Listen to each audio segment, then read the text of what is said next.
Hi, everyone. So let's talk about some red flags that you can identify early on in a relationship while you're in the dating phase, so you don't have to get into the wrong relationship and suffer later on.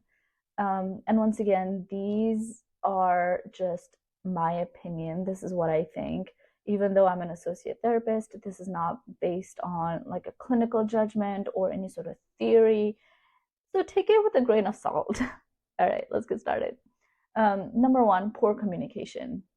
This is major because if we want to solve any problem in a relationship, if we want to tackle any problem and move ahead, we have to clearly be able to understand what the problem is. We have to clearly be able to understand what the other person is feeling. And for that to happen, the other person has to be able to clearly communicate through words what they're feeling and what they're going through.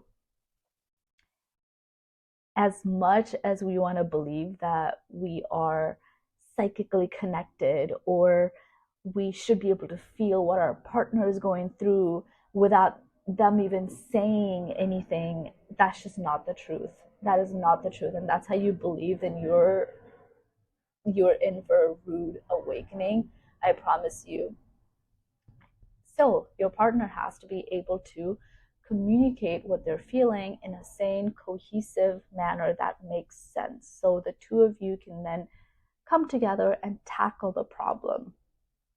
Now, in the beginning of a relationship, while you're dating somebody, most likely the problem is not going to be about the relationship in particular, about you in particular.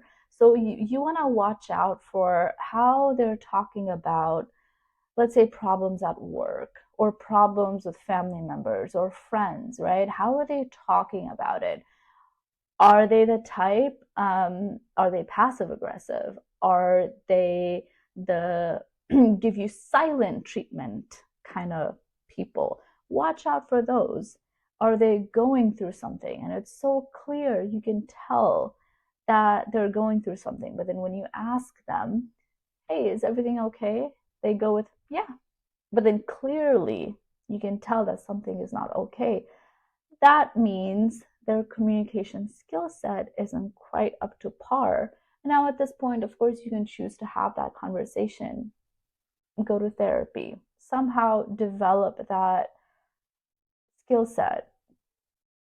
But this is just a potential red flag to watch out for. Number two, somebody who doesn't keep their word, somebody who doesn't follow through. And obviously in the beginning, you're just getting into a relationship. It's not going to be about anything major, right? You're not sharing finances. You don't have kids together. You don't have to make any huge life decisions together. And so you're not relying on them. You're not relying on them for certain things to happen or not. And in the beginning, you want to watch out for little things that they say they're going to do, but they don't, right? And is it a pattern? If it becomes a pattern, then that same pattern is going to translate into, let's say, they say, okay, I will do this for us. And that something is going to affect you, your family, and then they don't follow through, right? These little things can all of a sudden get translated into something huge once you start sharing your life with them, once you start sharing your finances, kids, your entire life with them. So you want to watch out for if they keep their word, if they do what they say they're going to do, and if they don't, is it a pattern? Because sometimes it's okay. It's okay. Sometimes we say we're going to do something, but we don't, and it's not a pattern. That's completely okay. But is it a pattern? That's what you want to watch out for. Number three, no ambition. And I don't mean, okay, let me just like clarify. By ambition, I don't mean somebody with like grand ambitions in life. That's not what I'm talking about at all. I'm talking about, does he have little goals, or she, not just he, do they have goals in life that they're going after? Because at the end of the day, you want to be inspired by your partner, right? We get affected by them, by our partner. You could also say that after we start living with them, we kind of take on their personality. We kind of become like our partner. So who are you becoming like? Watch out. Like have watch with like clear mind in the beginning. Who is this person? What are their goals? What are they happy to pursue? What are their ambitions? What do they want to achieve? What do they want to do in this world? What do they want to do for this world? Right? Because also another thing is if they don't have any sort of hobbies, any sort of goals, any sort of passion that brings them alive, anything else that makes them happy, guess what? You are going to be responsible for their happiness. And that is insanity. That is absolute insanity. If they're completely fixated on you and what you do, what you don't do, because they don't have any other hobbies, and so they're fixated on you for their happiness, that's a major, major red flag. Is your partner excited about anything else in life other than you? Okay, it might sound a little romantic at first, might feel a little romantic. That, oh my God, they don't care about anybody else or anything else in life other than me. I'm so special. But hey, that's a huge red flag. That's a huge red flag. Okay, number 4, gossiping. This is like so simple. We all gossip, right? It's like that's so human. We all gossip, but is it a pattern? Is it like an everyday thing?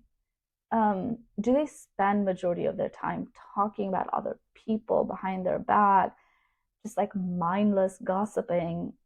And it's like, do you really want to spend time with somebody like that who's wasting most of their time not doing anything productive and just like plain gossiping? And at this point, I'm talking about more so like a personality, just a type that always finds flaws in other people, right? In the world, in other people, never in themselves. The problem is always out there in other people. So and so did this, so and so did that, but it's never within them. And so this means that they don't take accountability for anything. And it's extremely difficult to be in a relationship with somebody who does not take accountability, who doesn't have the ability to look at themselves and say, this is what I might be doing wrong.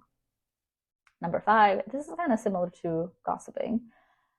If they badmouth their close friends, right? And I don't mean just talking about how they feel. I mean, if they go out and spend time with their friends and then constantly come home and badmouth them, as in if they're two-faced, right? If you're really hanging out with somebody that you have to badmouth, then stop hanging out with them. This should tell you that they crave drama, right? And also that they're two-faced. Those two things, both red flags. Well, thank you everybody for listening.